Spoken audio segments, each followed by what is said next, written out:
Hi everyone, welcome to my channel. In this episode, we're going to be going through a really fast process to sharpen your image, remove some of the noise, and really bring a little bit more life back to your photos.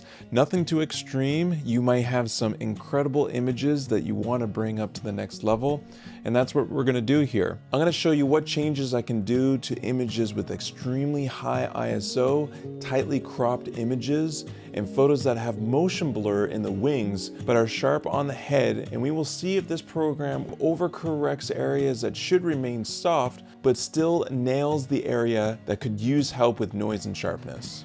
So without any further ado, let's get started. If you are new to this channel, my name is Shannon and I am a full-time photographer in beautiful British Columbia. Whether you're here to learn, be inspired, or simply enjoy some stunning visuals, you've come to the right place. Subscribe to my channel if you want to see more videos like this. Okay, I'm in Lightroom here and I got some images, some that have a lot of great detail, low ISO, like the sea otter right here.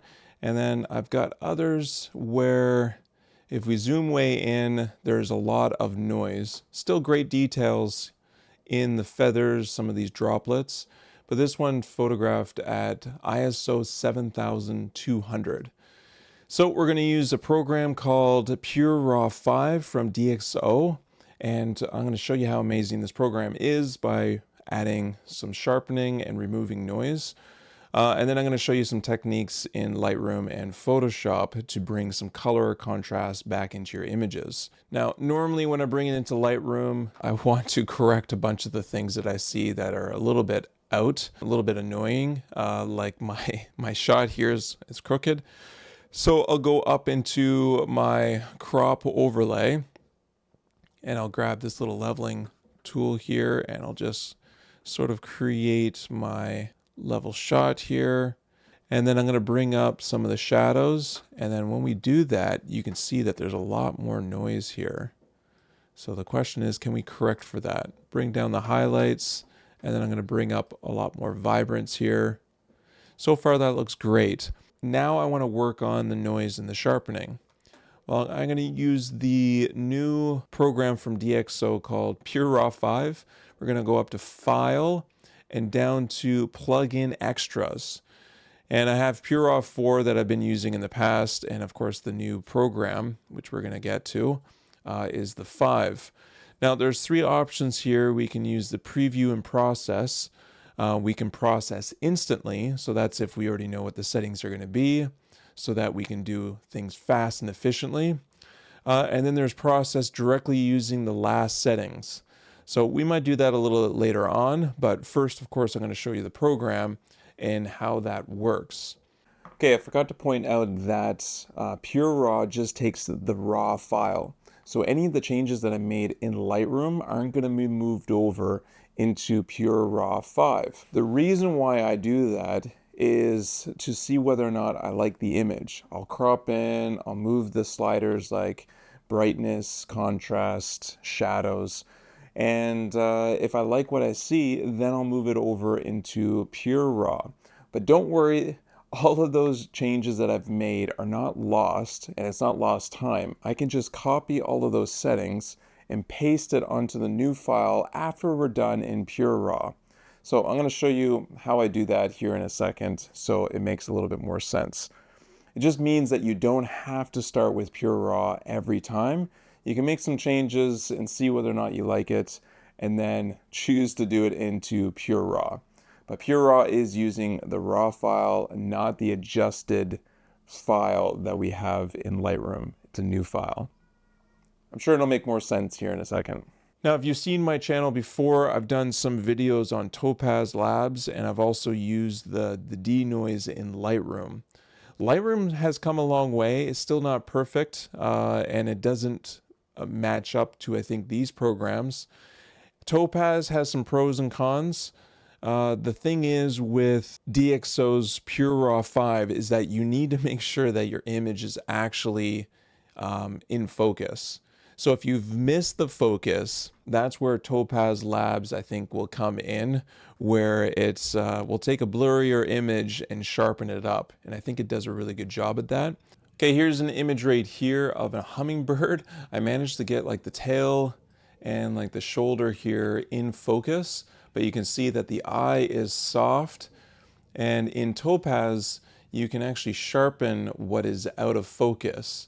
But if your image is in focus, then DxO Pure Raw 5 is going to be more superior for you. I think it's going to do a much better job, especially with noise and sharpness all in one. This image is actually photographed in focus. Editing in Pure Raw 5 will have the best results in my experience. On the right hand side, we have a preview window with a little box here so we can drag that around. Then we have presets that we can save. So you can go down to save current settings and create a new preset. And then we have three options. One of them is grayed out. The grayed out one is for X-Trans sensors. And I believe it's just Fuji film cameras that have the X-Trans sensor. I'm using a Nikon Z9, so that's why it's grayed out. We have D Prime 3, which is their latest model, and we have the D Prime XD2 and the XD. There is a difference between the two, even though it really looks like there isn't any difference. So before I go any further, let me explain to you the difference between the two. So D Prime 3 is the latest model. This one is excellent for noise reduction and detail recovery with faster processing. The best time to use this is when you have an image that is captured between like 100 and 6400 ISO. If you're going above that, then you're going to want to use the second option, which is the XD2/XD. It's going to take longer, but it's designed for high ISO like night photography and images maybe that you've cropped way in. So that's the difference between the two. I'm going to use D Prime because if we zoom in to the noise here in the background, it actually smooths out the noise here in the background more than the D Prime 3. Very subtle. And then even in the details of, say, the eye, D Prime 3 looks a little grainier, and then XD2/XD is just a slight better than the Prime 3. So I guess when in doubt is like use the D Prime 3, especially if you're not pixel peeping and you want just a quicker processing time. Now below that we have luminance and force detail. Luminance is basically your noise. So if we slid that all the way to 0, you would see all the noise there. But yeah, we want to move that up to 50% or so. The cool thing is even if you crank it, everything is done sort of in moderation. So it doesn't look horrible at 100%. I mean, I wouldn't put it all the way up there. But it doesn't turn it into mush.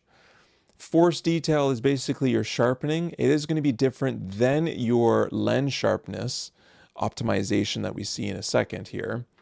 But yeah, if you crank that up, you're definitely going to get a lot more details out. And then if we put it all the way down, it just brings it back to the smoothness. This is where I think if you don't have force detail, your luminance is going to look pretty bad. So you need to have force detail working with your luminance. Then we have our lens sharpness optimization. This is if you crank it, it will look really bad. So this is where a light hand is needed, not a heavy hand. Now I like to pick either soft or standard, and that just brings it somewhere in the middle or just below the middle.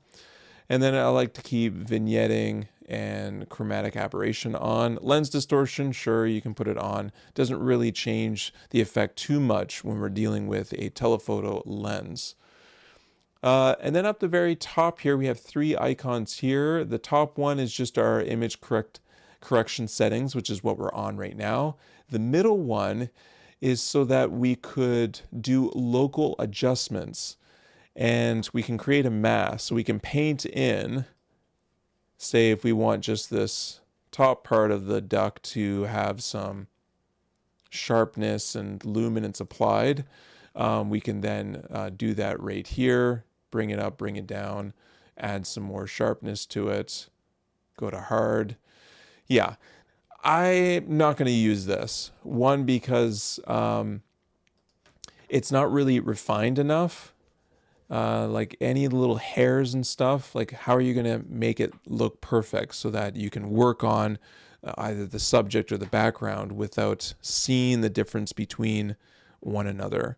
So if I was going to do this in layers, I would edit one image and then another that was different, and then import them into Photoshop as layers. And then from there, I can be very specific and finesse with the background in the foreground or the subject in the background. Here, this is a cool little program that they've added, but it's not quite there yet. And then we have our output settings. So you can choose TIFF, JPEG, DNG, all of that.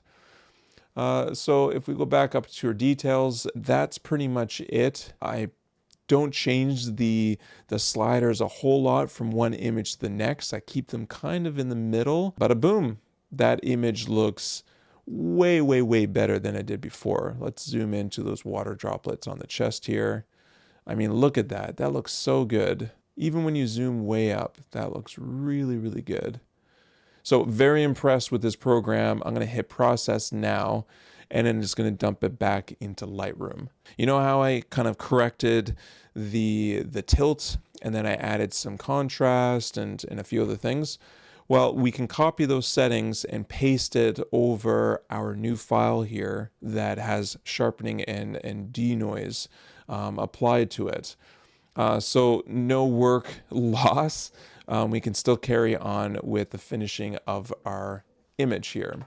So here we go. We've got the two images, one that has sort of everything corrected and some color and stuff applied. The other one isn't. But if you zoom way in, you can see that there is no noise in this one, whereas this one has a ton of noise. So we're going to copy these settings, copy, and we're going to paste them onto our DxO image. Paste. Look at that. Everything looks really nice. There's no noise in the shadows here. Now I'm heavily zoomed in on this image and it looks great. Now let's work a little bit faster on some of our other images like this sea otter. Notice that maybe there's a little bit of noise, so I go up to File, down to Plug in, and I can process with DxO, preview and process, or I can just process instantly with the same settings that I had before. So that's what I'm going to do. I'm just going to click that. It's awesome. I don't have to even think. I can just go ahead and click the button. Look at that. I love it. It looks amazing. Look at the detail in the paws, in the nose, in the water. All right, here's my wood duck shot. So I'm just going to zoom in to 200% and go up to the preview window. There we go. Take a look at the feathers down here. Wow, right in the cheek here. Look at that. That looks so good. All the little bumps here in the mouth.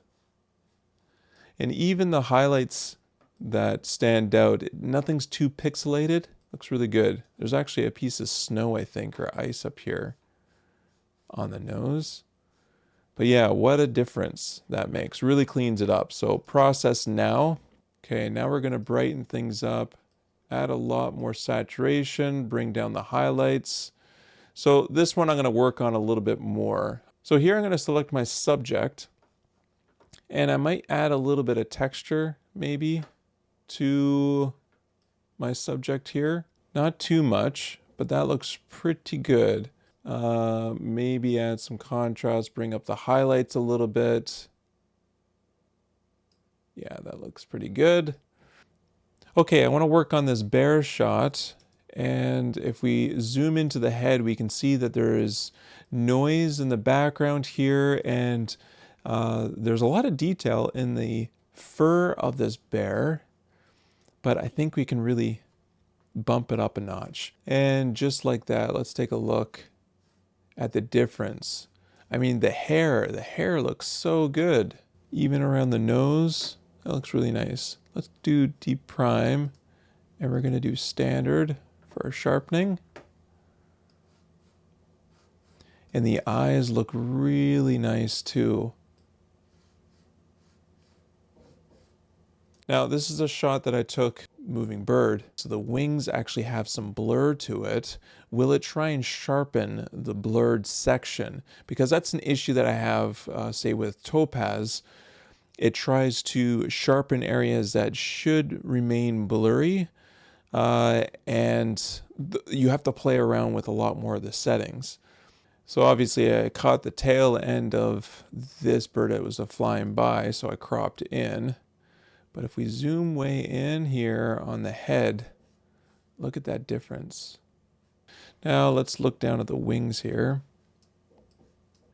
Wow, the wings don't move at all.